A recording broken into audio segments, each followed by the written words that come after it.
वो प्रकट हो जाए। नन्हे से धन्ना जाट, उनके घर संत आए और संत बस अपने ठाकुर जी की सेवा करते थे, शालिग्राम भगवान की। और धन्ना के मन में आता था थोड़े थोड़े इधर खिसक जाओ सब लोग आगे वाले, हाँ बस, और कथा सुनते सुनते हो जाइए, बस बैठ जाओ भैया, आप लोग बैठ जाओ, हमने कैदी है जाएंगे सब, बैठा दो इनको पकड़ के बैठा।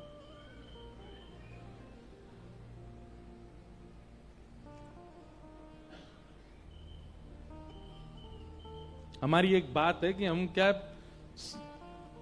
पढ़ी पढ़ाई कथा नहीं कहते, हमको तुरंत जो मन में आता रहता वो बोलते रहते हैं। अब कोई भी इधर उधर थोड़ा भी होता है तो फिर भूल जाते हैं क्या कहना है। तो सुनो,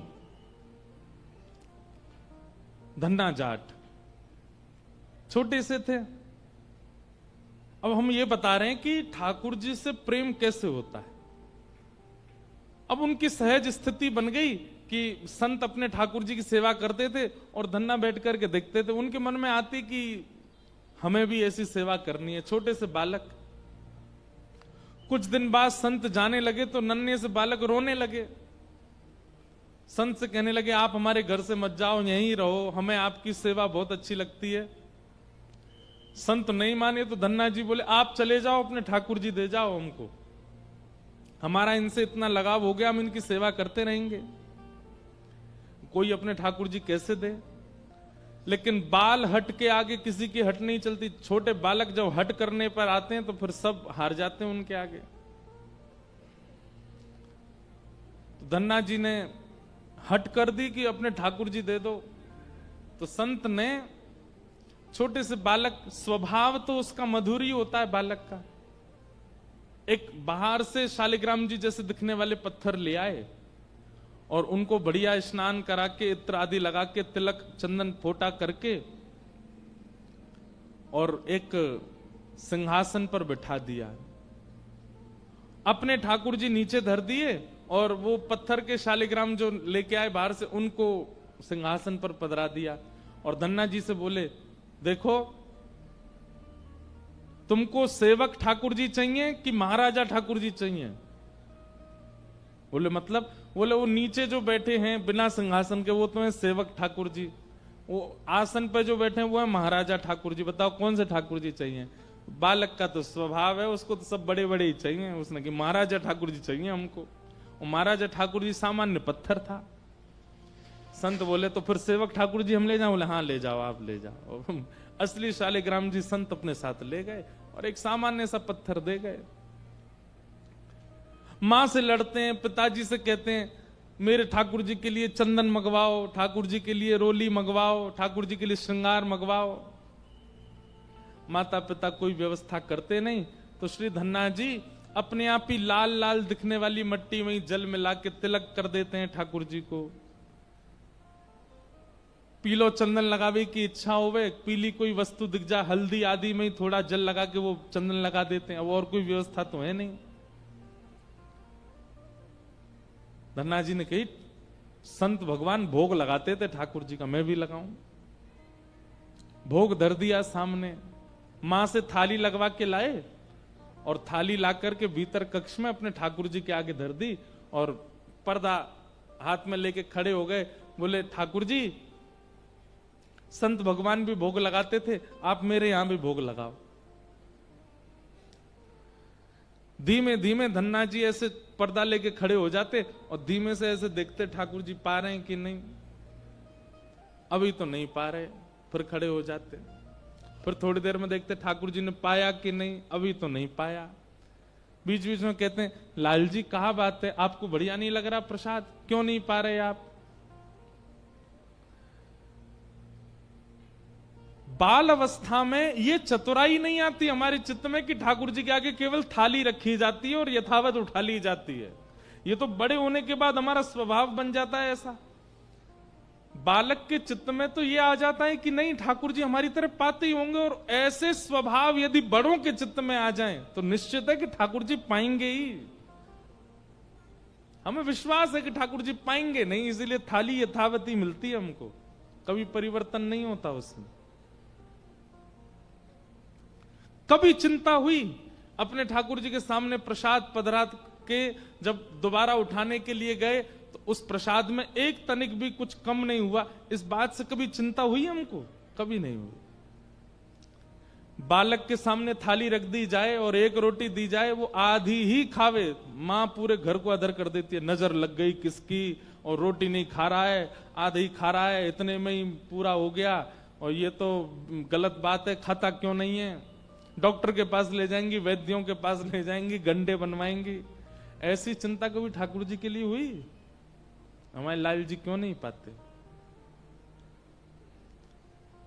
क्योंकि हमें भरोसा है कि नहीं पाएंगे, इसलिए ठाकुर जी भी नहीं पाते। लेकिन धन्ना जाट को ये नहीं है, उसको तो है कि क्यों नहीं पा रहे हैं, क्या दिक्कत है? ठाकुर जी से बोला आप नहीं पाओगे तो मैं भी नहीं पाऊंगा। भूखे प्यासे 1 दिन 2 दिन 3 दिन निकल गए। छोटा सा बालक ठाकुर जी के आगे प्रसाद पधरा करके बोले, ठाकुर जी मुझको बहुत जोर से भूख लगी है, आप जल्दी से पालो, आप पाओगे तो ही पाऊंगा, नहीं तो नहीं पाऊंगा मैं। और जैसे ही पर्दा लेकर के खड़े भये धन्ना जी, 3 दिन के उनके विश्वास प्रगाढ़ से ये स्थिति हुई कि पर्दा के भीतर से चटकारों की आवाज आने लगी। चटकारे मतलब जैसे कोई अचार चाटता है ना, चाट के फिर ऐसे करता है, ऐसे चटकारों की आवाज आने लगी। धन्ना जी बोले चटकारे कौन ले रहा? जैसे ही हाथ थोड़ा किनारे करके पर्दे के भीतर देखा, नन्हे से गोपाल जी प्रकट हो गए और अपने हाथ में सब सामग्री लेकर के प्रेम से पा रहे हैं। प्रेम प्रस्तुत किया गया होगा तभी तो प्रेम करेंगे ठाकुर जी। बरहा पीड़म नटवर वपुः कर्णयो कर्णकारम विभ्रदवासः कनक कपिसं वैजयन्तीं च मालाम् रन्ध्रान् वेणो मधर सुधया पूरयन् गोपवृन्दैः वृन्दारण्यं स्वपदरमणं प्राविशद गीत कीर्ति।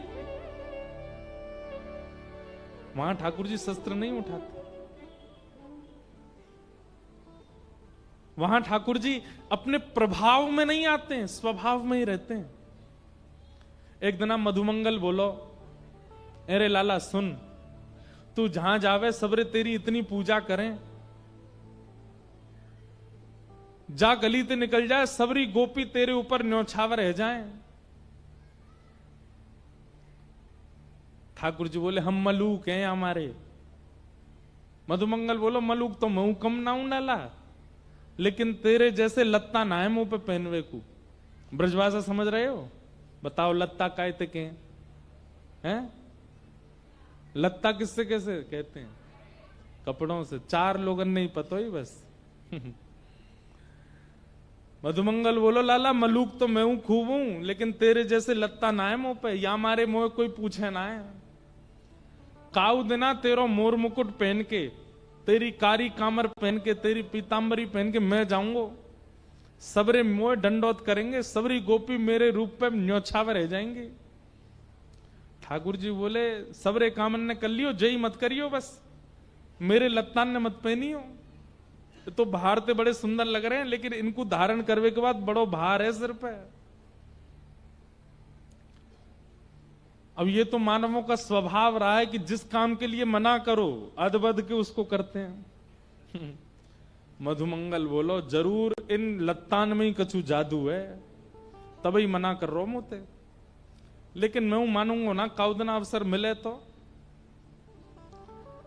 एक दिन ठाकुर जी यमुना स्नान करने के लिए गए, मधुमंगल को संग ले गए और ठाकुर जी ने अपनी पाग उतारी, मोर पंख उतार दियो, गले के हार उतार दिए, कौंधनी उतार दी, पीतांबरी उतारी, कारी कमरी उतारी। नेक्स्ट सो ठाकुर जी ने केवल एक धोती को एक लांग लगा करके घुटने से ऊपर ऊपर तक को एक भाव पहन लियो और कूद गए ठाकुर जी अपनी चोटी बना करके सिर पे। मधुमंगल आजा, बोले हाँ आ रहा हूं। मधुमंगल भी कपड़ा उतार रहा, अपने ठाकुर जी तैर रहे यहां थे वहां। अब कपड़ा उतार के मधुमंगल कूदो नहीं, ठाकुर जी के लत्ता ने लेके भाग गए और एक पेड़ के पीछे जाके जल्दी जल्दी पीतांबरी पहनी, सिर पे पाग बांधी और मोर पिछ धारण कियो, कानन में कुंडल पहन लिए, कारी कमली लेके ठाकुर जी की वंशी लेकर के वहां फूंक मारन लगो। ठाकुर जी ने जैसे दे, ठाकुर जी बोले, ए मधुमंगल जल्दी उतार दे इन लत्तन ने। वो लाला एक बार वृंदावन में घूम के आंदे मुए, मैं तो देखूं इन लत्तन ते कैसो असर होवेगो। ठाकुर जी बोले, बहुत पछतावेगो, उतार दे। नहीं मानो, दौड़ गए वृंदावन की ओर। यहां कंस ने एक राक्षस भेजा, उसका नाम था केसी। राक्षस जाते जाते कंस से बोला, आपके जो शत्रु कृष्ण हैं उनका हुलिया कैसा है? कंस बोलो, पीतांबरी पहनता है, काली कमली ओढ़ता है, सिर पे पाग बांधता है और मोर पिछ लगाता है और वंश लिए घूमता है। केसी बोले, आपका काम हो जाएगा, बस देखो। अब इतने में ही राक्षस केसी आया और ठाकुर जी को आभूषण और वस्त्रों से ही ढूंढ रहा था, तभी उसको मधुमंगल दिख गया। मोर पिछ भी है, वंशी भी बजा रहा है, पीतांबरी भी पहनी है और इसने तो काली। कोई गोपी तो न्योछावर भई ना, कोई ब्रजवासी तो वहां पे बेचारो लट्टू भयो ना, एक राक्षस पड़ गयो पीछे। अब मधुमंगल भागो, लाला बचा, लाला बचा, लाला बचा। दौड़ो दौड़ो यमुना जी पे पहुंचो। ठाकुर जी वहां प्रतीक्षा कर रहे। मधुमंगल चिल्लाते हुए, लाला जल्दी बचा, देख तू जावे तो गोपी सब तो पे आनंद है जाए, सब तेरी आरती उतारे, सब तेरी भले, मेरे पीछे तो राक्षस पड़ो लाला। ठाकुर जी कह रहे, ना अब मैं ना आऊंगा, तू ही निपट आते। मधुमंगल चरण में, अरे लाला तू मेरो लाला ना, आज के बाद तेरी सौं खा के कहूं कभी तेरा रूप धारण नहीं करूंगा, तू देखिए। ठाकुर जी ने एक मुष्टिक प्रहार किया। यमुना जी के घाट पे आज भी केसी घाट है, और केसी नाम के राक्षस का वध किया। मधुमंगल ने सबरे वस्त्र उतार करके ठाकुर जी के आगे धर दिए। बोले, लाला तू ही संभाल, इन्हें तो हम ना धारण कर सके। ये ठाकुर जी का कैसा स्वरूप है? ये प्रभाव नहीं है, ये स्वभाव है। क्योंकि ठाकुर जी प्रेमी श्री कृष्ण हैं, और उनके प्रेम स्वरूप को जहां विशेष रूप से प्रस्तावित किया गया वो श्रीमद् भागवत है। बीच बीच में कहीं कहीं प्रभाव प्रकट होता है, लेकिन श्री वेदव्यास जी महाराज तुरंत उस प्रभाव को गौड़ करके फिर स्वभाव को प्रदान कर देते हैं। 7 कोस लंबे चौड़े गिरिराज पर्वत धारण किए अपनी बाम हस्त की कन्नी उंगली के नख पे। ब्रजवासी आकर के अपनी अपनी छड़ी लगा करके खड़े हैं। ठाकुर जी बोले, जे सब क्या कर रहे हो भैया? बोले, लाला छड़ी लगा रहे हैं, गिरिराज जी नीचे आ जाएंगे। अच्छा, तुम्हारी छड़ी पर टिक रहे हैं, ये मेरी उंगली पर ना है। ब्रजवासी कह रहे हैं, लाला तू तो ऐसी नाटक कर रहा हो उंगली लगावे को, तेरी उंगली में इतनी सामर्थ कहां जो गिरिराज जी उठा में। ठाकुर जी के नेत्र सजल हो गए। बोले, धन्य है ब्रजवासी, इनके सामने कछु लीला कर लूं मैं, लेकिन इनको ये भरोसा है कि जे हमारो लाला ही है, ये परमात्मा ना है सके। जहां ठाकुर जी का प्रभाव ही नहीं दिख रहा है वो प्रेम है। हमें प्रभाव दिखता है, इसीलिए हम बिहारी जी के आगे झोली फैला देते हैं। बिहारी जी आए भर दो, या मैं ये दे दो, ऐसा कर दो, क्योंकि हमारे अंदर ये विश्वास है कि प्रभावशाली हैं ये। हमारे वृंदावन में कई संत तो आज भी बिहारी जी के पास जामे और दूर से ही ऐसे हाथ करके, लाल जी जुग जुग जियो, आनंद करो, खूब मजे में रहो। कोई कहे, बोले बाबा ठाकुर जी ऐसे आशीष दें, बोले ये ब्रज को लाला है, यहां ये प्रभाव वारो ना है, या को तो यहां आशीष ही दियो जाए। ब्रज के सब नर नारी क्या करें, लाला को आशीष ही दें। प्रेम को प्रमुख वही वृंदावन धाम, प्रेम को प्रमुख वही वृंदावन धाम। प्रेम ही ते पायो श्याम रसिया ने नाम। ओ प्रेम ही ते पायो श्याम रसिया ने नाम। ओ याए जाने कहाँ गंवार, याए जाने कहाँ गंवार। प्रेम नदिया की सदा उल्टी बहे धार। कौन पावे आपको पार, प्रेम नदिया की सदा उल्टी बहे धार। कौन पावे आपको पार, प्रेम नदिया की सदा उल्टी बहे धार। अरे कौन पावे आपको पार, प्रेम नदिया की सदा उल्टी बहे धार। पावे आपको पार, प्रेम नदिया की सदा उल्टी बहे धार। हाँ प्रेम हो, प्रेम को प्रमुख वही वृंदावन धाम। प्रेम को प्रमुख वही वृंदावन धाम। प्रेम को प्रमुख वही वृंदावन धाम। प्रेम को प्रमुख वही वृंदावन धाम। हाँ प्रेम हित पायो श्याम रसिया ने नाम। ओ प्रेम हित पायो श्याम रसिया ने नाम। अरे आए जाने कहाँ गवार, जाने कहाँ गवार, आए जाने कहाँ गवार। जाने कहाँ गवार। हाँ प्रेम नदिया की सदा उल्टी बहे धार।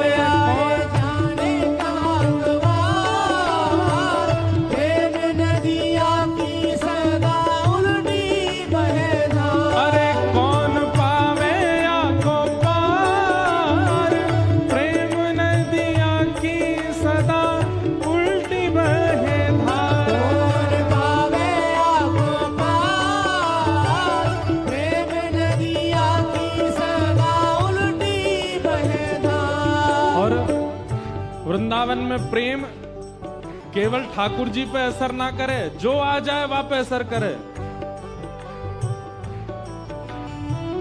गोपी बनो शिव जाने काम कियो ढेर।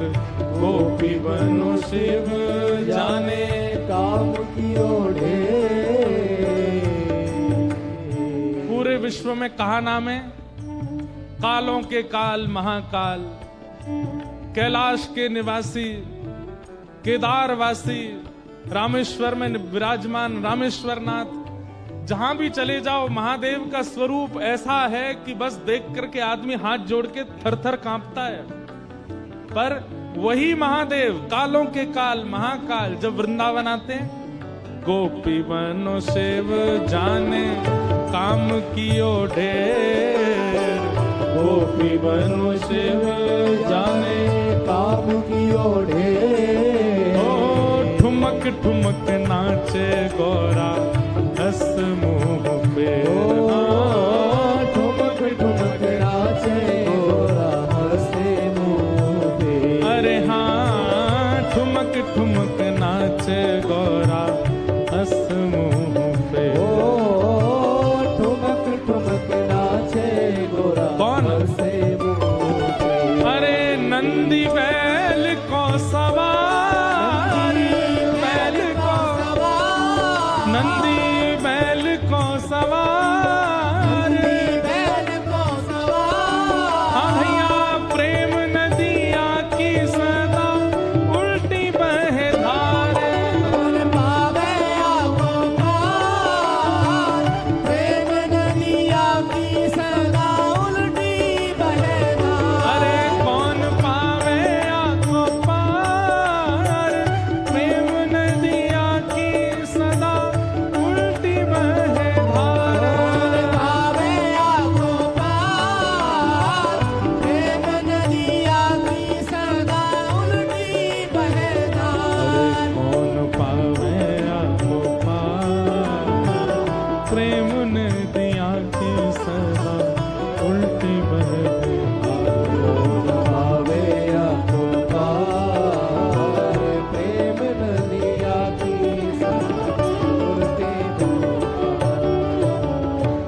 प्रेम प्रधान श्रीमद् भागवत। और वेदव्यास जी महाराज ने जैसे ही धर्म अर्थ काम मोक्ष इनको विश्राम दे करके केवल प्रेम प्रधान वाक्यों को लिखना प्रारंभ किया, भागवत की रचना के बाद वेदव्यास जी ने अपनी कलम को नदी में प्रवाहित कर दिया। क्यों? बोले अब इसके बाद कुछ लिखना शेष नहीं है, ये सर्वोपरि है। वेदव्यास जी कहते हैं मैंने जितने पुराण लिखे सबको पढ़िएगा, सबको सुनिएगा, लेकिन जब मानने की बात आवे, फॉलो करने की बात आवे, तो भागवत जी का पालन कीजिएगा, क्योंकि श्रीमद् भागवत सर्वोपरि है। तो वेदव्यास जी महाराज ने भागवत जी की रचना की और प्रेम प्रधान भावों को वर्णित किया। वेदव्यास जी के चित्त में आया कि अब भागवत की रचना हो गई, अब घर घर जन जन तक कैसे पहुंचाया जाए। तो वेदव्यास जी महाराज के पुत्र हैं श्री सुखदेव जी महाराज, और उन्होंने श्री शुकाचार्य जी का स्मरण किया। यम प्रव्रजन्तमनुपेतमपेत कृत्यम द्वैपायनो विरह कातरया जुहाव पुत्रेति तन्मयतया तर्वो विनेदु तम सर्वभूत हृदयं मुनिमानतोऽस्मि। बोलो सुखदेव जी महाराज। श्री शुकाचार्य जी जो कि जन्म लेते ही माता पिता को छोड़ के चले गए थे, श्री सुखदेव जी महाराज क्यों? निर्गुण निराकार ब्रह्म की उपासना करने गए थे, ताकि संसार की माया मुझको फिर से अपनी ओर ना खींच ले। लेकिन वेदव्यास जी महाराज ने भागवत की रचना की तो व्यास जी के मन में आया, मेरे पुत्र सुखदेव से अच्छा इस कथा को जन जन तक पहुंचाने का और कोई उपाय नहीं है। बंधुओं एक बात कहें,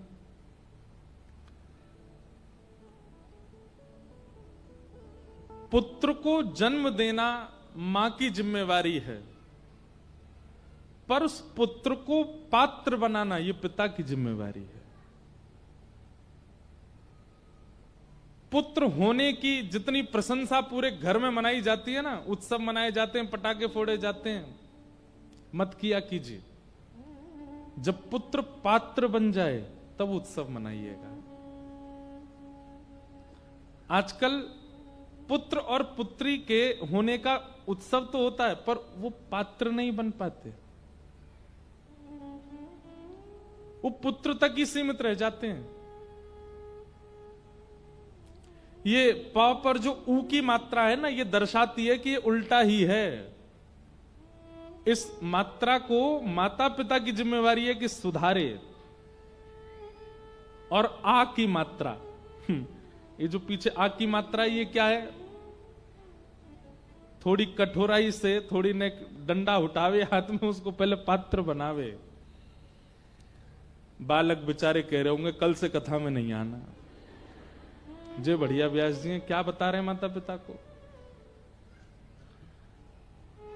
हमारे शास्त्र आज्ञा करते हैं, लालनाथ 5 वर्षाणी, लाड़ प्यार केवल 5 वर्ष तक करना चाहिए बच्चों को। और जैसे ही बालक 5 वर्ष का हो जाए, 10 वर्षाणी ताड़ेत, उसके बाद 10 वर्ष तक थोड़ी, ताड़ना का मतलब मारना नहीं होता, ताड़ना का मतलब बहुत जैसे हम कहते हैं देख कैसे ताड़ रहा है, ताड़ना मतलब देखना, उस पर दृष्टि रखे, भले ही अपनी नींदें काटनी पड़े। बालक को 5 वर्ष से लेकर के 15 वर्ष तक यदि आपने अपने नेत्रों के सामने रखा, तो प्राप्ते तु 16 वर्षे पुत्रम मित्रवदाचरेत, 16 वर्ष का वो बालक होते ही आपका मित्रवत आचरण करेगा, और आपको उसके प्रति मित्रवत रहना पड़ेगा।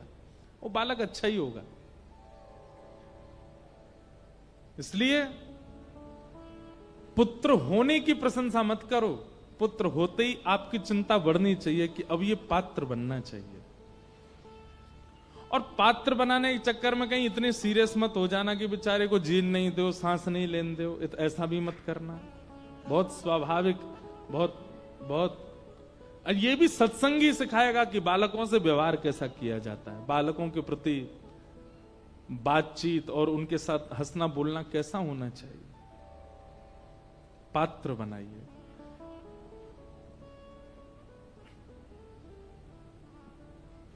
वेद व्यास जी जानते हैं कि मेरा पुत्र पात्र है, इसलिए मुझे अपने पुत्र को ही भागवत जी देनी है। और कहीं ना कहीं ऐसा भी हम सोच सकते हैं कि वेद व्यास जी परीक्षा लेना चाह रहे थे कि मेरा पुत्र पात्र बना है कि नहीं, और उस परीक्षा के लिए उन्होंने एक लीला की। कुछ बालकों को बुला करके और कहा, मैं तुम्हें एक श्लोक याद कराता हूं, हिमालय पर जब ऊपर जाते हो लकड़ियां लेने, पुष्प लेने, इस श्लोक को गाना, आधा ही गाना, अधूरा ही गाना। और कोई बालक आकर के अगर तुमसे कहे कि पूरा सुनाओ, तो उस बालक को लेके मेरे पास आ जाना। क्योंकि वेद व्यास जी जानते हैं यदि आधे श्लोक ने असर कर दिया चित्त पर, वो सुखदेव ही है। और अभी मैंने एक श्लोक बोला था वेणु गीत का, बरहा पीड़म नटवर, यही श्लोक वेद व्यास जी ने छोटे छोटे बालकों को याद करा दिया।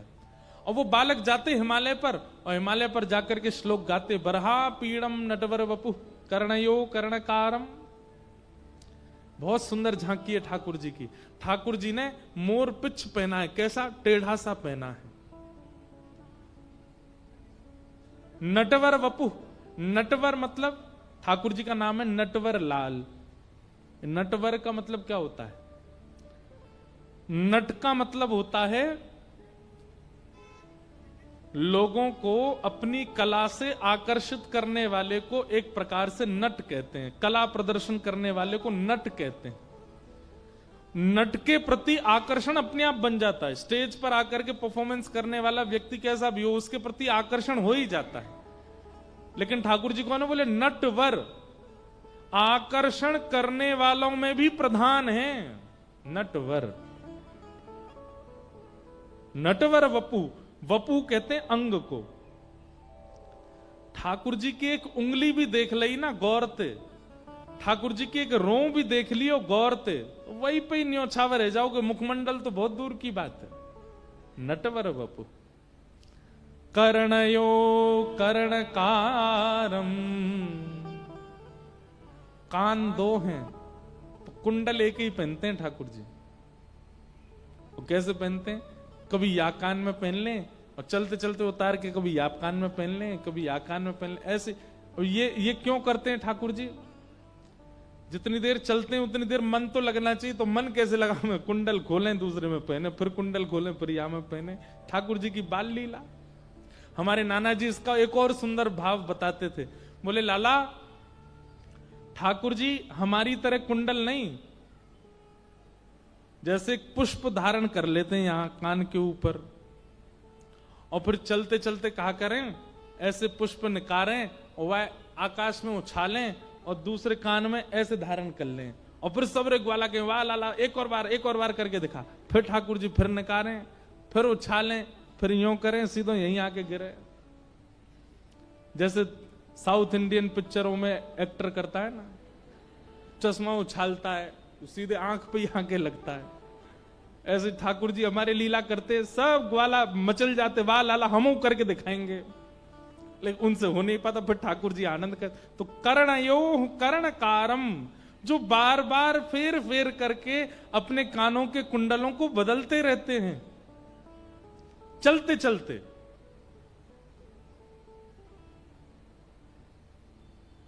विभ्रदवा सह कनक कपिसं वैजयंतीं च मालाम्। ठाकुर जी जब ग्वाल बालों के संग चलते भय आते हैं ना, देखो बिहारी जी की पोशाक कैसी चमकती है। अब मधुमंगल श्रीदामा आदि ये सब लोग जब चलते हैं ठाकुर जी के बीच में, ठाकुर जी की अलग ही चमक होती है। कोई दूर से भी गुजर रहा होता है, एक बार देख लेता है तो एक बार देखने के बाद फिर देखता है और फिर स्थिर होकर देखता रहता है कैसे चलते आ रहे हैं, मनोहर चाल। वैजंती माला पहनी है ठाकुर जी ने। वैजंती माला किसको कहते हैं? वैजंती माला में 11 प्रकार के अलग अलग पुष्प हैं। या तो 11 प्रकार के अलग पुष्प, या फिर 11 प्रकार के रत्न, या फिर 11 प्रकार की मणियों से उसकी बहुत सुंदर व्याख्या है, विस्तृत व्याख्या है वैजंती माला की। ठाकुर जी वो धारण करते हैं। तो 11 पुष्प ऐसे नहीं एक के पीछे एक पिरो दियो, उसकी सजावट ऐसी की गई है। वो 11 अलग अलग रंग अलग अलग दिखाई देते हैं, ठाकुर जी उसको धारण करते। वही जयंतीम च माला रंध्रान वेणो अधर सुधया पूरयन गोप वृंदई। श्रीमद् भागवत का वेणु गीत सुनने लायक है। ठाकुर जी जब वेणु वादन करते हैं ना, तो जैसे तेज हवा चलने पर वृक्ष मचलते हैं, ऐसी ठाकुर जी की मधुर वेणु पर मानव नहीं, जीवात्मा नहीं, गोपियां नहीं, वृक्ष वल्लरियां भी ऐसे झूमने लग जाते हैं। उनके पुष्प, उनके पत्र, जो वृक्ष कभी बंजर हो गया हो, जिसमें कभी पुष्प नहीं आते, ठाकुर जी उसके समीप से भी वंशी बजाते हुए निकल जाते हैं, तो उसमें भी सुंदर सुंदर पुष्प प्रकट हो जाते हैं। एक जगह तो ऐसा वर्णन है कि श्याम सुंदर और बलराम जी जब चलते हैं मार्ग पर, सारे वृक्ष एक एक बार अपनी टहनियों को इतना नीचे झुका देते हैं कि ठाकुर जी के चरण स्पर्श कर लें, एक बार दंडवत कर लें, प्रणाम कर लें।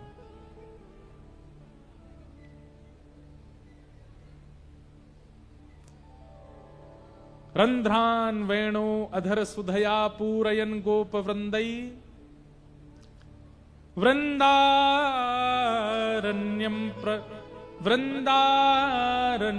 स्वपदरमणम प्राविशद गीत कीर्ति।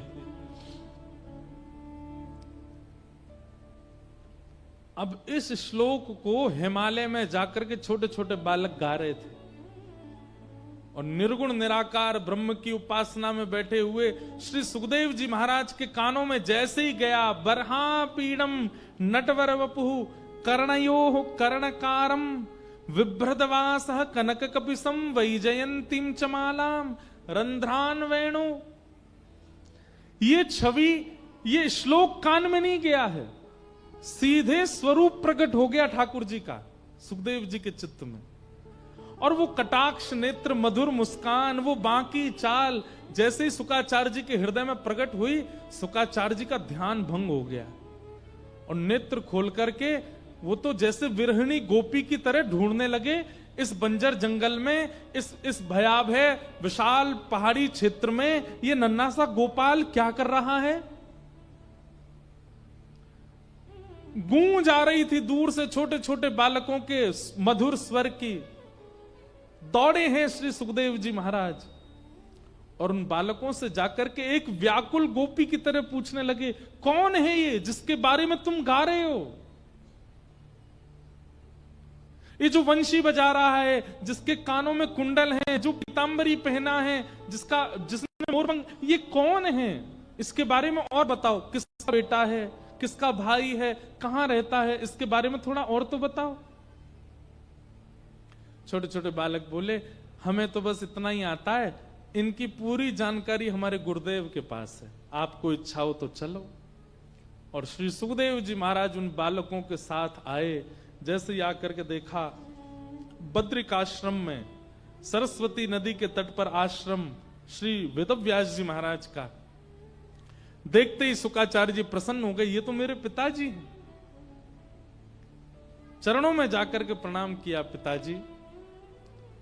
हालचाल नहीं पूछा, कोई और बात नहीं, सीधे ये बच्चे जो श्लोक गा रहे थे उसमें जिस रूप का वर्णन था, मैं उन्हें और जानना चाहता हूं। मानो जैसे उन्होंने मेरा चित्त पकड़ लिया है। पिताजी, ये कौन है, इनके बारे में मुझे बताओ। तब वेदव्यास जी महाराज ने श्री सुखदेव जी महाराज को भागवत की कथा अध्ययन कराई, सुनाई।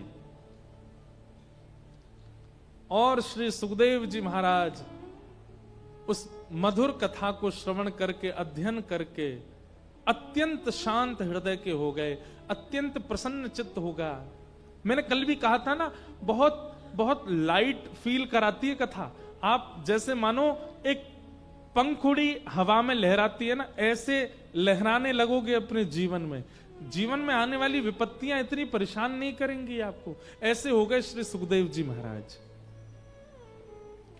और पिताजी को प्रणाम करके निकल पड़े। तभी गंगा जी के तट पर एक प्यासा बैठा था जिसका नाम था परीक्षित। उन परीक्षित जी को जाकर के श्री सुखदेव जी ने यही भागवत की कथा सुनाई। प्रश्न उठता है, गंगा जी के तट पर कोई प्यासा कैसे रह सकता है? बोले उनकी प्यास गंगा जी बुझा नहीं सकती थी, वो विचित्र प्यास थी। सौनकादि ऋषियों ने प्रश्न किया, महाराज अब कृपा करके हमको परीक्षित के बारे में बताओ, ये परीक्षित कौन है? इन परीक्षित के बारे में हमें विस्तार से बताओ। और यहां से महाभारत का प्रसंग प्रारंभ होता है।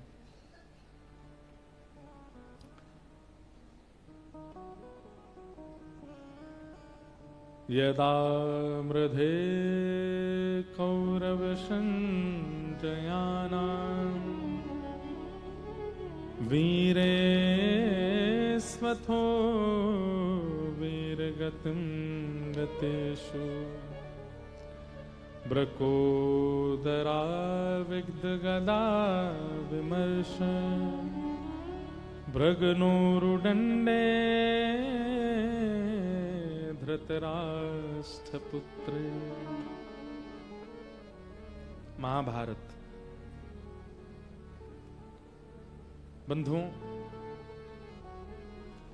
कभी कभी मन में विचार करता हूं कि हम भारतवासी कितने सौभाग्यशाली हैं कि हमारे पास ऐसे ऐसे दिव्य ग्रंथ हैं जहां पर हर भाव का समाधान। महाभारत के लिए हमारे आचार्य जन कहते हैं, यन्ने भारत तन्ने भारत। जो महाभारत में लिखा है वही पूरी दुनिया में घटता हुआ दिखाई देगा आपको। और यदि ऐसी कोई घटना आपने देखी जो आज तक नहीं हुई है, महाभारत उठा के देख लीजिएगा, वहां उसका भी वर्णन होगा। महाभारत से विलग इस संसार में कुछ भी नहीं हो सकता। सब लिखा है महाभारत में, सब कुछ। 1,00,000 श्लोक है महाभारत में। चाहे वो कोई स्वभाव हो, विचार हो, घटना हो, क्रम हो, पराक्रम हो, सबका वर्णन महाभारत में किया गया है। और आगामी हजारों वर्ष तक, कलयुग के अंत तक जो जो हो सकता है, सब लिखा है महाभारत में। कई लोगों के मन में भ्रांति है कि महाभारत घर में रखने से कलेश हो जाते हैं। महाभारत रखने से कलेश होते नहीं हैं, बल्कि चल रहे कलेश समाप्त होते हैं। महाभारत क्या है? कौरव पांडवों के क्लेशों का विश्रामी तो है। ये लोगों ने ऐसी विचारधारा कर ली है। कहते हैं महाभारत घर में नहीं लाते, फोन में इतनी गंदगियां रखते हैं, उससे कोई दिक्कत नहीं है। घर में मरे हुए जीवों को बना देते हैं, उससे दिक्कत नहीं है। पेय पदार्थ के रूप में गलत वस्तु पी लेते हैं, उससे कोई दिक्कत नहीं है। लेकिन महाभारत जैसा पवित्र हो नहीं, इसको घर में नहीं लाना, लड़ाई हो जाएगी सब लोगों में। ये हमारी दुर्बुद्धि नहीं है तो क्या है? मृत्यु सबकी होनी है। मैंने तो विचार भी किया है, कभी अवसर मिलेगा एक बार महाभारत की कथा कहनी।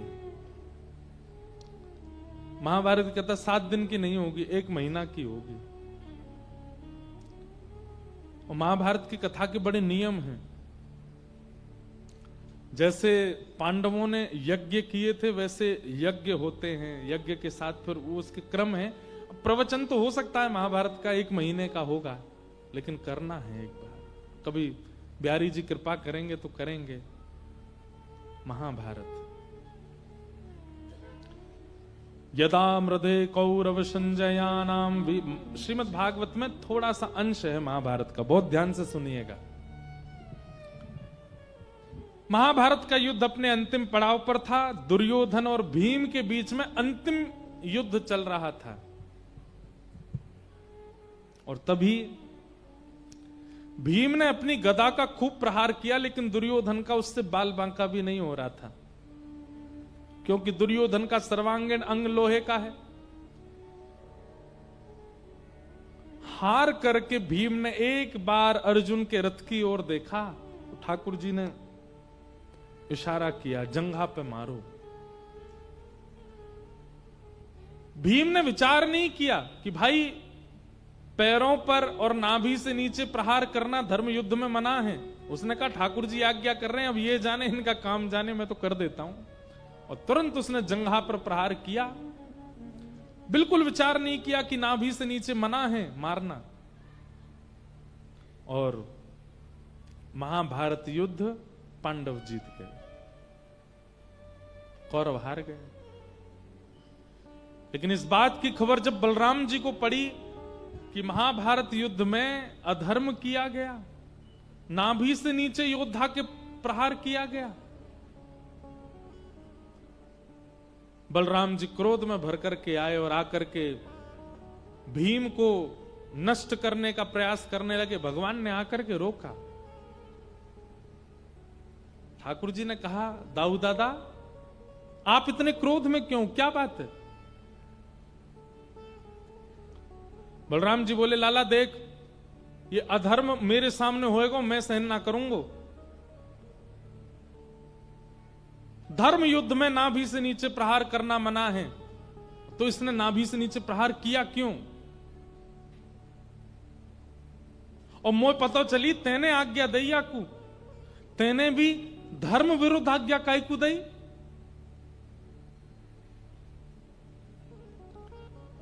ठाकुर जी ने कहा, थोड़ी देर ने शांत रहो भैया, ने बैठो बात करें थोड़ी देर।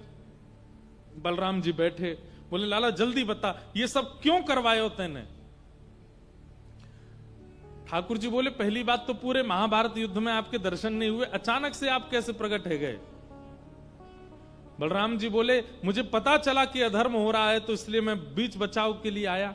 ठाकुर जी बोले, अच्छा तो अधर्म जहां भी होता है आप पहुंचते हो, तो फिर द्रौपदी के चीरहरण में क्यों नहीं गए? जब भरी सभा में हमारी बहन निर्वस्त्र की जा रही थी, वहां दुशासन वस्त्र खींच रहा है, दुर्योधन कह रहा है मेरी जंघा पे बैठाओ, और भीष्म पितामह, कृपाचार्य, द्रोणाचार्य सब नीची नजर करके बैठे थे। इतना बड़ा अधर्म हो रहा था कौरवों की उस सभा में, मुझे दूर दूर तक आप दिखाई नहीं दिए। तब वो तो भली द्रौपदी ने अंतिम समय जब मुझे पुकारा तो मैं वस्त्र बनकर के आया और उसकी रक्षा की, नहीं तो हमारी बहन तो निर्वस्त्र हो जाती भरी सभा में।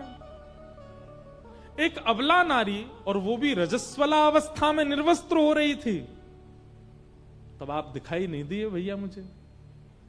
और आज उसी महिला को निर्वस्त्र करने वाले की जंघा पर प्रहार कर दिया तो आप बीच बचाव करने आ गए, और यहां धर्म का पाठ पढ़ाने आ गए कि नाभि से नीचे प्रहार करना धर्म होता है।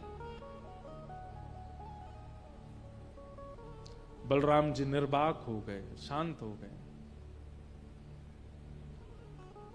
बंधुओं, आप एक भी विषय ऐसा महाभारत का उठा लीजिए जिस पर आपको संशय हो रहा हो कि ठाकुर जी ने ये गलत किया, और उसका समाधान पूछिएगा किसी से, ठाकुर जी की बुद्धि की पराकाष्ठा आप पहचान नहीं सकते। एक क्रिया भी ऐसी नहीं है पूरी महाभारत में जहां पर आप भगवान पर प्रश्न उठा सको कि इन्होंने ये गलत किया।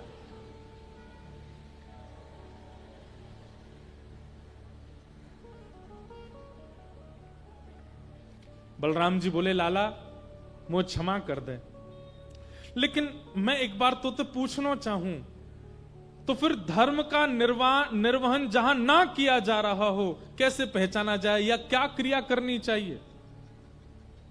ठाकुर जी बोले, अब इसका विस्तार तो हम अर्जुन को दे चुके हैं गीता के रूप में, लेकिन भैया हमारी एक बात सुनो। दुर्योधन जैसे अधर्मियों को यदि कभी मारने की नौबत आए, और उस समय यदि अधर्म ही किया जाए, अधर्म से मारा जाए, तो कोई दोष नहीं।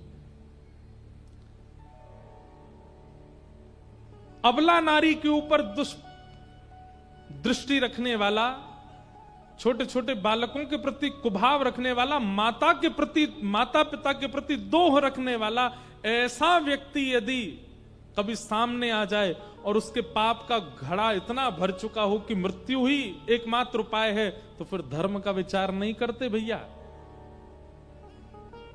रावण भी ब्राह्मण था, लेकिन एक अबला नारी को अपहरण करके ले गया। ऐसा ब्राह्मण किस ब्राह्मण स्वरूप का है जो कुदृष्टि रखता है, परिस्त्री गमन करे, परिस्त्री गमन की भावना चित्त में रखे। उसकी मृत्यु हुई और परमात्मा के हाथों ही हुई।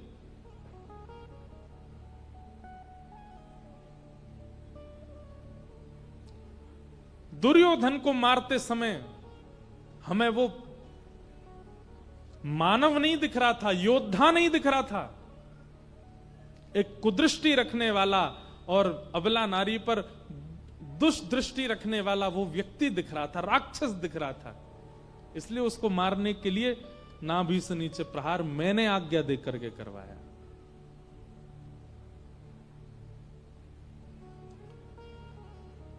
बलराम जी ने हाथ जोड़े, बोले लाला क्षमा कर। ठाकुर जी बोले कोई बात नहीं। पांडवों की विजय हुई और यहां दुर्योधन तड़प रहा था कुरुक्षेत्र के मैदान में। तभी वहां गुरुपुत्र अश्वत्थामा का आगमन हुआ और गुरुपुत्र से कह दिया, बोले देखो मैं यदि हस्तिनापुर की गद्दी पर नहीं बैठा हूं तो मैं पांडवों को भी बैठा नहीं देखना चाहता। बोले अब क्या कर सकते हैं, अब तो युद्ध विश्राम हो गया। बोले जब ये अधर्म कर सकते हैं नाभि से नीचे प्रहार करके, तो हम क्यों ना करें, हम भी करेंगे। कैसे? सोते हुए पांडवों को मार दो। अश्वत्थामा गया, लेकिन ठाकुर जी पांडवों को लेकर के अन्यत्र कहीं चले गए। अंधेरे में द्रौपदी के सोते हुए 5 बालक मार दिए। दूसरे दिन जैसे ही देखा द्रौपदी के 5 बालक मरे पड़े हैं, द्रौपदी रुदन करने लगी। अर्जुन ने प्रतिज्ञा धारण कर ली, जिसने भी मारा उसको जीवित नहीं छोड़ूंगा, मेरी प्रतिज्ञा है। और संदेह हुआ, संशय हुआ, पता लगा कि अश्वत्थामा ने किया है, पकड़ करके बंदी बना लिया। इस पूरे प्रकरण की सबसे विशेष बात अब प्रकट होती है। जैसे ही अश्वत्थामा को बंदी बनाकर के सभा में प्रस्तुत किया गया और द्रौपदी को बुलाया गया कि तुम्हारे बालकों का हत्यारा मिल गया है, चलो। द्रौपदी ने कहा मैं एक बार देखना चाहती हूं कि कौन है जिसने मेरे निर्दोष बालकों को मारा। तो जैसे ही उसको पता चला कि गुरुपुत्र अश्वत्थामा,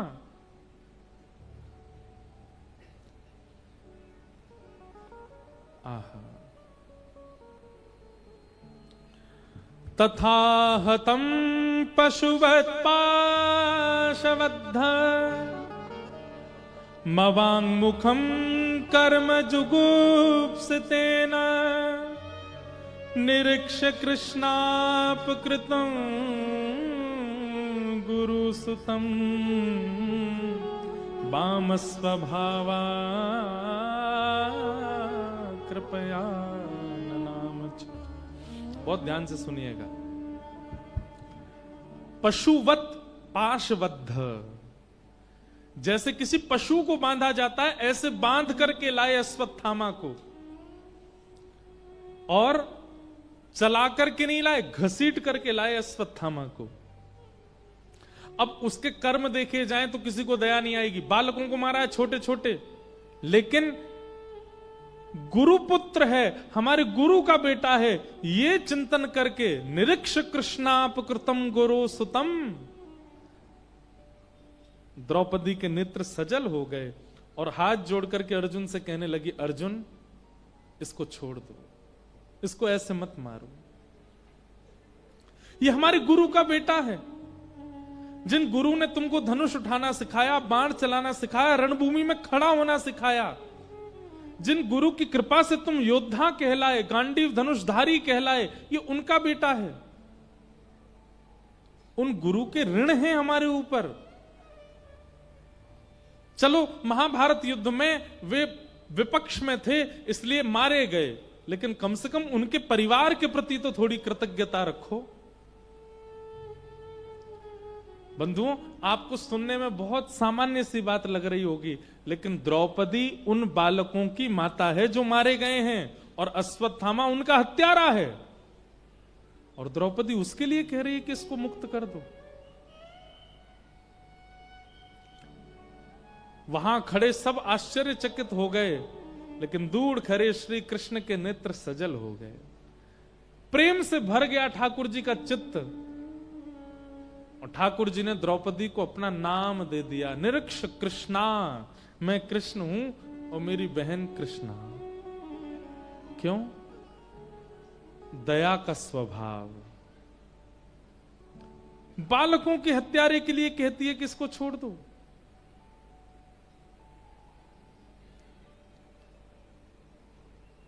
किसी भी व्यक्ति को कोई भी निर्णय लेने से पहले 5 बातों का ध्यान करना चाहिए। बहुत ध्यान से सुनिए। किसी भी निर्णय से पहले 5 चीजों का चिंतन कीजिए।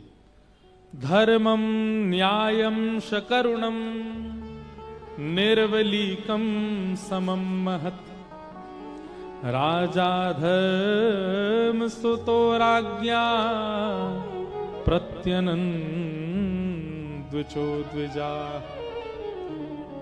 भागवत के इस प्रकरण में यह बात कही गई है। सूत जी महाराज कहते हैं, कोई भी निर्णय यदि इन 5 चीजों का विचार करके किया जाता है तो वो निर्णय ठाकुर जी की स्वीकृति होती है। आप निर्णय लेते हो, लेकिन कई बार ठाकुर जी उसमें स्वीकार नहीं होते, और उसके कारण आपको फिर पाप भोगना पड़ता है। ठाकुर जी की स्वीकृति तब मानी जाती जब 5 बातों का ध्यान रखा जाए। कौन कौन सी? कोई भी निर्णय लेने से पहले धर्म। धर्म की परिभाषा क्या है? इतनी कथा सुनते हैं आप लोग, कोई 40-80 वर्ष तक के लोग भी यहां बैठे हैं। बताओ धर्म किसे कहते हैं?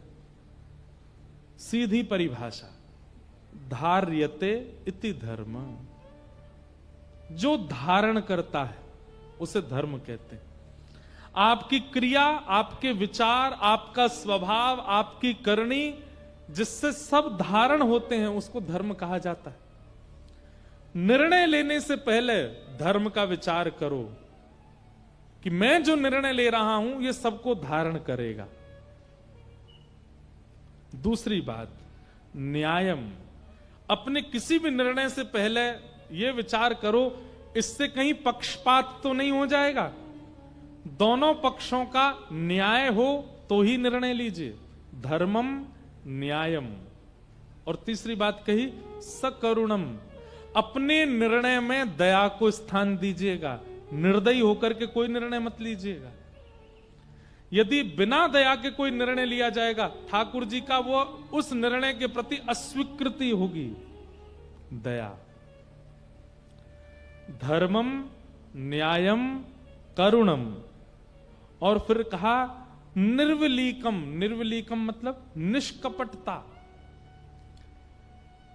कोई एक व्यक्ति आपका ज्यादा घनिष्ठ है, हमारा स्वभाव ऐसा होता है कि हमारे ही व्यक्ति ने गलत किया, लेकिन हम लोग भीतर कमरे में क्या बात करते हैं? भाई देखो, कुछ भी हो, गलत तो हमारा आदमी है, लेकिन बचाना भी तो हमें ही है। और हम ऐसा निर्णय लेते हैं, जाके उसको बचाते हैं। नहीं, निष्कपटता। और अंतिम बात कही, समम महत्। समता होनी चाहिए। यदि अपराधी अपना पुत्र है, भगवान श्री कृष्ण ने यदुवंशियों को श्राप लगा नहीं था, लगवाया गया था, क्योंकि ठाकुर जी समझ गए थे कि मेरे बाद पृथ्वी पर भार यही होने वाले हैं। बहुत ध्यान से सुनिएगा, एक अनसुनी बात बता रहे हैं आपको। भगवान श्री राम जब रावण पर चढ़ाई करने के लिए जा रहे थे, तो आप हमें खुद बताओ, वृंदावन के बंदरों को देख करके लगता है कि ये राक्षसों से लड़े होंगे? चलो, कई लोग कहते हैं लाल बंदर नहीं थे, लंगूर बंदर थे। लंगूर बंदर भी राक्षसों से लड़े होंगे? कभी आप जंगल में जाइए ना, मैं जब खाली समय होता है मैं जंगल में जरूर जाता हूं नरसिंह भगवान के दर्शन करने, तो वहां सबसे ज्यादा भयभीत प्राणी है लंगूर।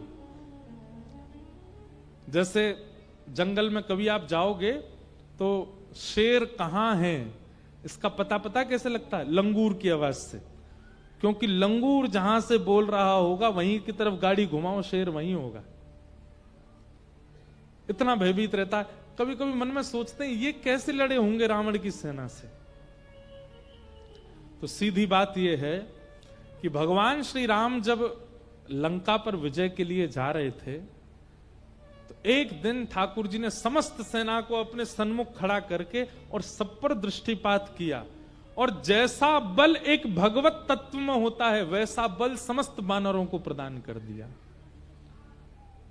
मतलब राम जी जिस योद्धा के साथ युद्ध कर रहे थे जितनी तीव्रता से, उतनी तीव्रता से एक वानर भी युद्ध कर रहा था रावण के किसी योद्धा से। लेकिन हुआ क्या था? जैसे ही युद्ध विश्राम हुआ, रावण का वध हुआ, वापस अयोध्या आ गए, सब वानरों ने प्रणाम करके अपने अपने भगवत तेज को, अपने अपने भगवत तत्व को राम जी को वापस कर दिया। ठाकुर जी, युद्ध के लिए वो आवश्यक था बल, युद्ध के लिए वो आवश्यक था तत्व, अब आपको हम निवेदित करते हैं। ठीक वैसे ही कृष्णावतार में भगवान ने एक दिन समस्त यदुवंशियों को अपने समान बलवान कर दिया। शंख चक्र गदा पद्म धारण चतुर्भुज रूप हो गए सारे यदुवंशी। और जिस प्रकार भगवान तेजस्वी हैं, भगवान बलवंत हैं, भगवान निर्णयात्मिका बुद्धि रखते हैं, वैसे ही सारे यदुवंशी हो गए, क्योंकि पृथ्वी का भार हल्का करना था। पर जब राक्षसों का, दुष्टों का संहार हो गया, पृथ्वी भार निमुक्त होने लगी। सब लोग इधर देखो, इधर देखो।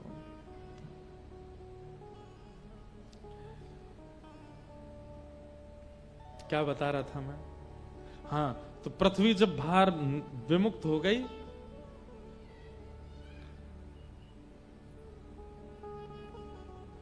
ठाकुर जी यदुवंशियों के बीच में बैठे थे।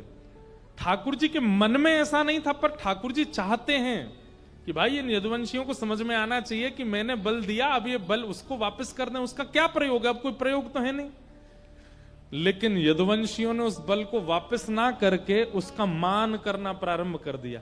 कोई यदुवंशियों से कहता हमारे घर में ब्याह है, द्वारिकाधीश से निवेदन कर दो वे आ जाएं। यदुवंशी कहते द्वारिकाधीश क्यों? द्वारिकाधीश ही क्यों आए? अरे वो चतुर्भुज हैं, वो बड़े बलवान हैं, वो भगवान है। बोले बता वो क्या कर सकते हैं जो हम नहीं कर सकते? हम करके दिखाएं। ये देख सुदर्शन चक्र हमारा भी घूमता है, ये देख गदा हमारे पास भी है, ये देख हम भी उन्हीं की तरह विराट हो जाते हैं। ऐसा अभिमान यदुवंशियों में आने लगा। ठाकुर जी बोले मुझे तो लीला पूरी करके जानी है, पृथ्वी का भार हल्का करने आया था, पर मेरा खुद का परिवार ही भार बन रहा है पृथ्वी पर।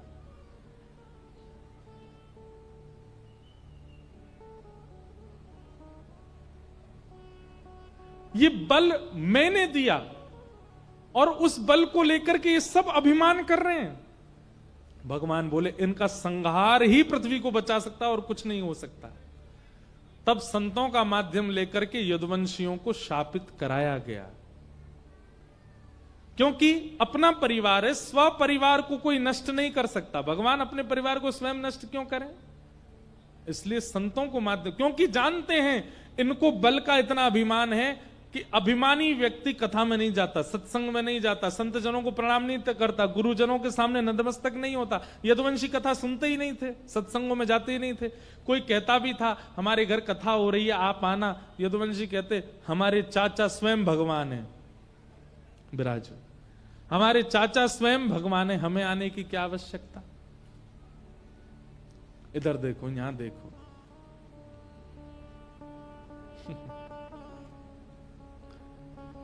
इसलिए भगवान ने यदुवंशियों को नष्ट करवाया, क्योंकि यदुवंशियों को अपनी बल का अभिमान होने लगा था। और एक बात और कह दूं, कहीं ना कहीं हम लोगों को भी अपने बल का अभिमान होता है। हमारे पास जो भी बल है, चाहे वो सुंदरता का हो, चाहे वो बुद्धि का हो, चाहे वो धन का हो, चाहे वो शारीरिक हो, चाहे वो किसी भी रूप में हो, ये सारे गुण परमात्मा के हैं, रूप गुण उनका है। लक्ष्मीपति वे हैं, ऐश्वर्य उनका गुण है। ये सारे गुण जो हम मानवों के अंदर छींटे के रूप में पड़े हैं, ये सारे गुण परमात्मा के हैं, हमारे नहीं है। उन्होंने कृपा करके जीवन निर्वहन के लिए हमको दिए और हम उसमें अभिमान करते हैं। मैं इतना धनवान, मैं इतना बलवान, मैं इतना योग्यवान, मैं इतना श्रेष्ठ। विचार कर लेना अभिमान करने से पहले, जैसे यदुवंशियों की गति हुई, हमारी नहीं हो जाए कहीं। अपने बल का नित्य निवेदन किया करो ठाकुर जी को। ठाकुर जी मैं तो बिल्कुल योग्य नहीं था, आपकी कृपा से 50 लाख की गाड़ी में घूम रहा हूं। मैं तो बिल्कुल योग्य नहीं था, मेरे कर्म तो ऐसे हैं कि मुझे धूप में ही खड़े रहना चाहिए, पर आपकी कृपा से 2 मंजिल के घर में रह रहा हूं।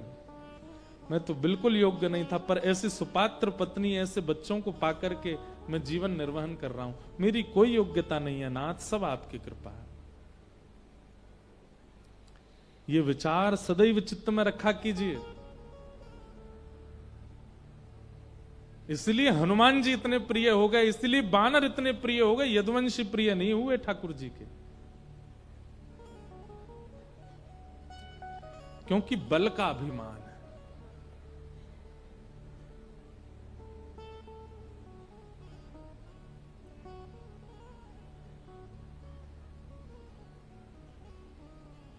पतवार के बिना ही मेरी नाव चल रही है। पतवार के बिना ही मेरी नाव चल रही देखो, है। सबको याद है ये भाव, लेकिन गाते समय मानता कोई नहीं है।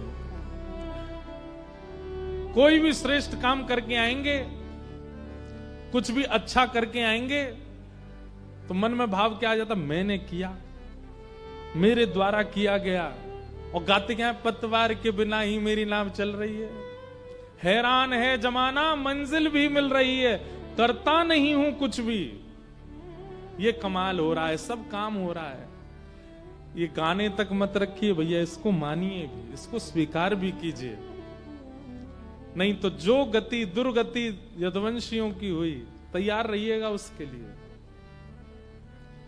हर बार देखा जाता है, एक व्यक्ति शहर में निकल के आता है, आहा उसकी चर्चा सब जगह होती है, लेकिन 10 वर्ष बाद, 15 वर्ष अते पते नहीं होते कहां गया, अंतर ध्यान गायब हो गया।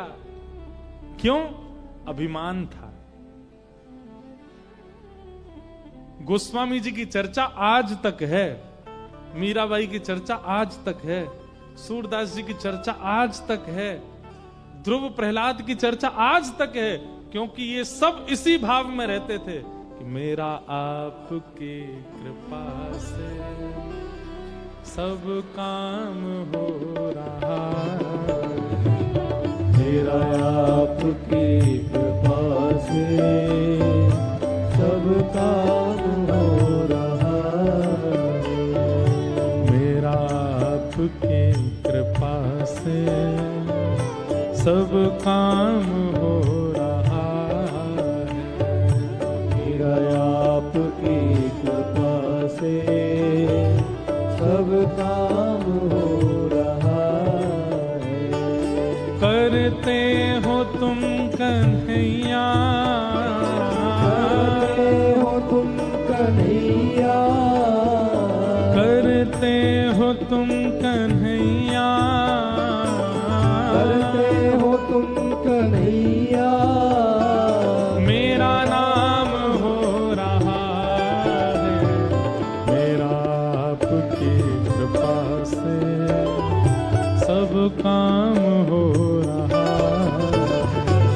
मेरा आपकी कृपा से सब काम हो रहा है। मेरा आपकी कृपा से सब काम हो रहा है। मेरा आपकी कृपा से सब काम हो रहा है। श्री राधा रमण लाल की।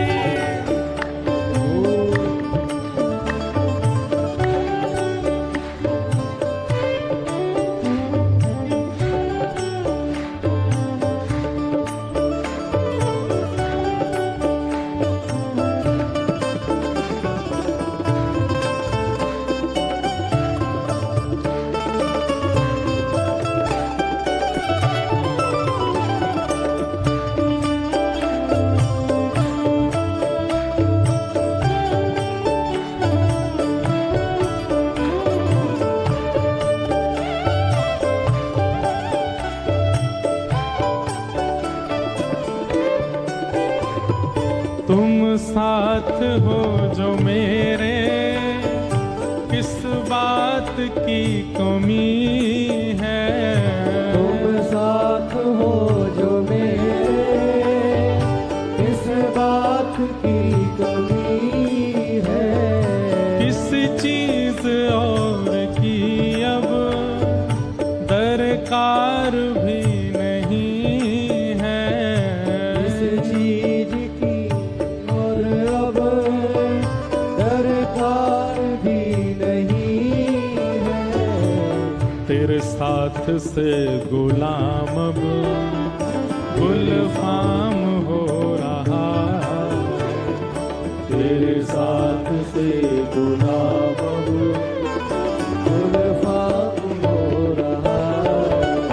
ओ करते हो तुम कन्हैया, करते हो तुम कन्हैया, करते हो तुम कन्हैया। करते हो तुम कन्हैया। यहाँ मेरा नाम हो रहा है। तेरा आपकी कृपा से सब काम हो रहा है। तेरा आपकी कृपा से सब काम हो रहा है। तेरा आपकी कृपा से सब काम हो रहा है। तेरा आपकी कृपा से सब काम हो रहा है। मैं तो नहीं हूँ काबिल, तेरा पार कैसे पाऊं। मैं तो नहीं हूँ काबिल, तेरा प्यार कैसे पाऊं। टूटी हुई वाणी से गुणगान कैसे गाऊं। टूटी हुई वाणी से गुणगान कैसे गाऊं। तेरी ही प्रेरणा से ये कमाल हो रहा है। तेरी ही प्रेरणा से ये कमाल हो रहा है। ओ करते हो तुम कन्हैया, करते हो तुम कन्हैया, करते हो तुम कन्हैया। करते हो तुम कन्हैया। मेरा नाम हो रहा है। मेरा आपकी कृपा से सब काम हो रहा है। तेरा आपकी कृपा से सब काम हो रहा है। राधे राधे गोविंद गोविंद राधे राधे राधे गोविंद गोविंद राधे। जय राधे राधे गोविंद गोविंद राधे राधे राधे गोविंद गोविंद राधे। जय गोविंद राधे गोपाल राधे। गोविंद राधे गोपाल राधे। जय गोविंद राधे गोपाल राधे। गोविंद राधे गोपाल राधे। जय गोविंद राधे गोपाल राधे। जय गोविंद राधे गोपाल राधे। जय गोविंद राधे गोपाल राधे। जय गोविंद राधे गोपाल राधे। जय राधे राधे गोविंद गोविंद राधे। राधे राधे गोविंद गोविंद राधे। श्री राधे राधे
तो नहीं हूँ काबिल, तेरा पार कैसे पाऊं।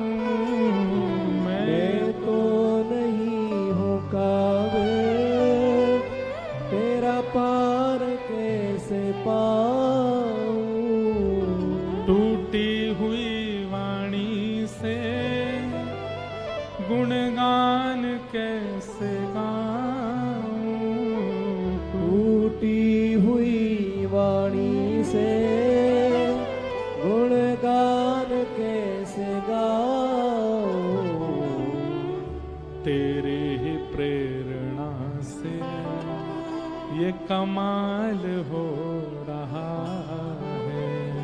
तेरी ही प्रेरणा से ये कमाल हो रहा है। क्योंकि करते हो तुम कन्हैया, करते हो तुम कन्हैया, मेरा नाम हो रहा है।